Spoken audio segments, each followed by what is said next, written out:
Hey folks, welcome back to Glowing Jacks. I'm glad you're here. I'm going to show you a few things about how to replace your chain on your chainsaw. Now I know this video isn't going to be for everybody, but let's just say that you're a new homeowner and you got some limbs to clean up. You go buy you a chainsaw, or you haven't messed with one in a long time and you're like, man, I don't know how to replace this chain. It's a simple task, it's an easy task. Once you watch this video, once you get out there and you do it yourself, you're gonna know how to do it for the rest of your life. So don't even worry about that, okay? This is something everybody learns. We're gonna do it real quick. All right, so you got your chainsaw. Most of them, don't worry about what brand it is. This is gonna kind of be universal for everything. As long as you put gas in it, the electric ones may be a little bit different, but not really. It's all the same principle. Get up here real close so you can see. Like I said, don't worry about the brands or anything like that. You're gonna see two nuts right here on your side of it. Always be mindful that these cutters are sharp and they can cut you. So if you need gloves, go ahead and put those on. You got two bolts. You're gonna have your tensioner right there, okay? That's what tensions your chain on your chainsaw. Now, most of them have two bolts, or two nuts, excuse me. And then, like this one's just a different model. Has two nuts there itself. Now the tensioner on it is on the inside. So just look at your chainsaw and see where the tensioner for your chain is. But that was just an example. I want to show you that. Tensioner on this one is on the outside.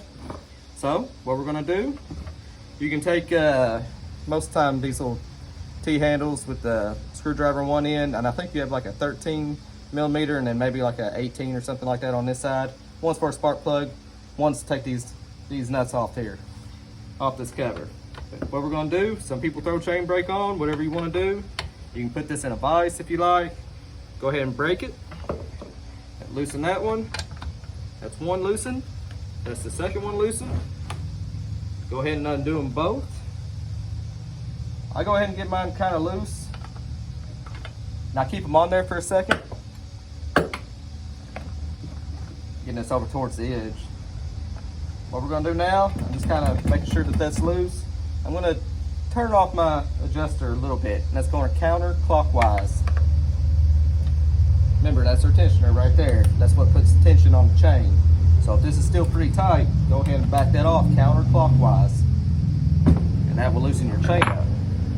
Now that we have that loosened up, that'll also make it easier to put this cover back on, because your new chain is going to be a little bit tighter than your old chain.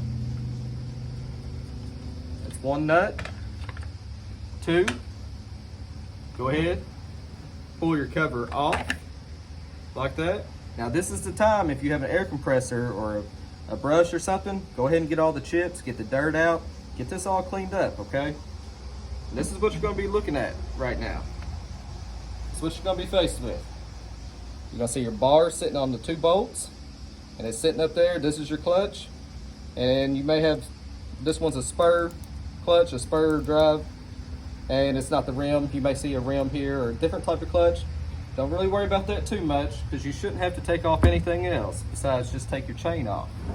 So what we're going to do, I'm just going to gently press the bar back towards the motor head.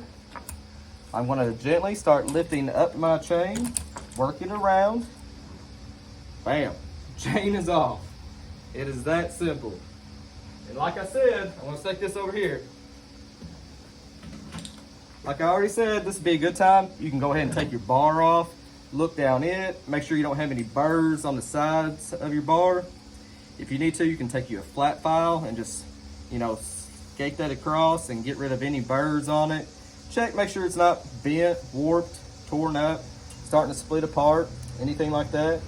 You can go ahead and flip it over if you like. A lot of bars are universal where you can turn them either way. That way you can get even wear on the top and bottom, however you cut.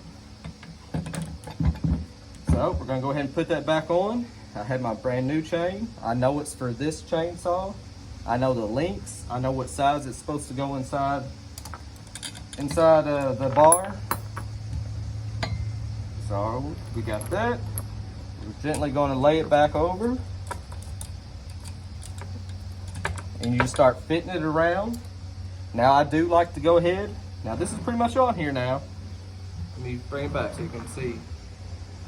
This is on here. You can tell it's loose right here. Don't worry. I like to kind of go ahead and pull it forward and get that slack out of there. Pull it taut. Taut. That's a weird word. Taut. Pull it tight. All right, you're sitting good there. Let me grab my cover. Grab my cover. Sometimes there's little notches there that you have to make sure you get in. Like this is your tensioner right there. Now that has to go inside one of these holes. And I know which one's supposed to go, so we're gonna line everything back up. Let's see. Now since this is a lot tighter, I'm gonna have to back this off, going counterclockwise even more than what I already had. Because my other chain was pretty, it was just stretched out. That's just what happens to chains over time. They get heated up, that metal stretches. That should be pretty close. Let's try to line everything up. That was perfect. All right, now our bar is in there. Everything's seated back flush. Make sure that's very important. Don't try to get anything in a bind. If it's not fitting right, then there's something wrong. That's one nut. 2 nuts. I get them kind of snug, hand snug on this. I'm not going to tighten them down yet. Now I like to just turn the chain loosely. That way you just know that the chain isn't in a bind when it's up against your clutch or on your spur drive or your rim drive. Everything's seated. Right now there's no binding, nothing. Obviously you can tell that there is way too much slack in here. So let's fix that real quick. Go ahead. Now this is a trick that I like to do, and some of the books say to do it, some of the books don't say to do it. I don't know why they don't say to do it, but if you go through your manual, usually they say to pinch the end of your bar. Right here, the very end of your bar. I'm trying to get this where you can see it. Grab the end of your bar, pull up, okay, to where it stops. You don't have to just pull your chainsaw off the thing or anything, but just pull up. That you would be amazed how much extra room, that extra slack you get when you do that. So now that I have it here, I'm going to turn clockwise on your tensioner. Remember, your tensioner may be on the inside, but I'm going to go clockwise now. Now I'm not going to hold it right now. I'm going to go ahead and pull out a bunch of the slack. And then once I get a lot closer. All right, now I'm cinched up. I'm pulling up on the end of my bar. Right now it hit the bar. It's all flush. See that? Some people like to do a snap test. I like to make my chains just tight enough to where that bottom of that guide doesn't come out of the saw.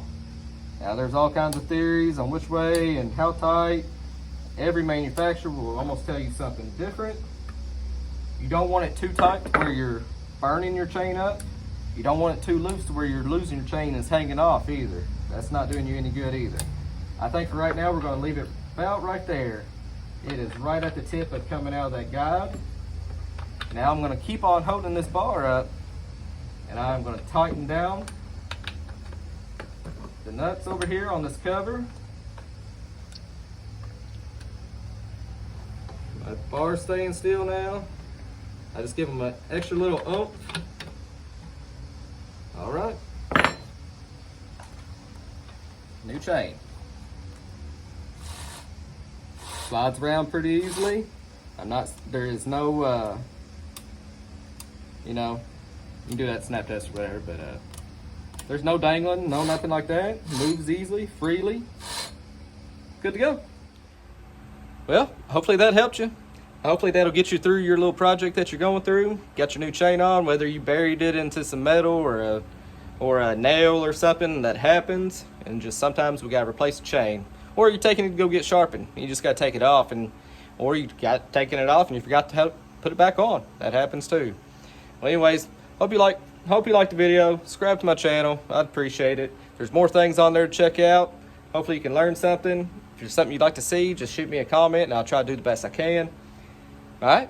Well, y'all have a good day. Be nice, everybody. We'll talk at you later. Bye.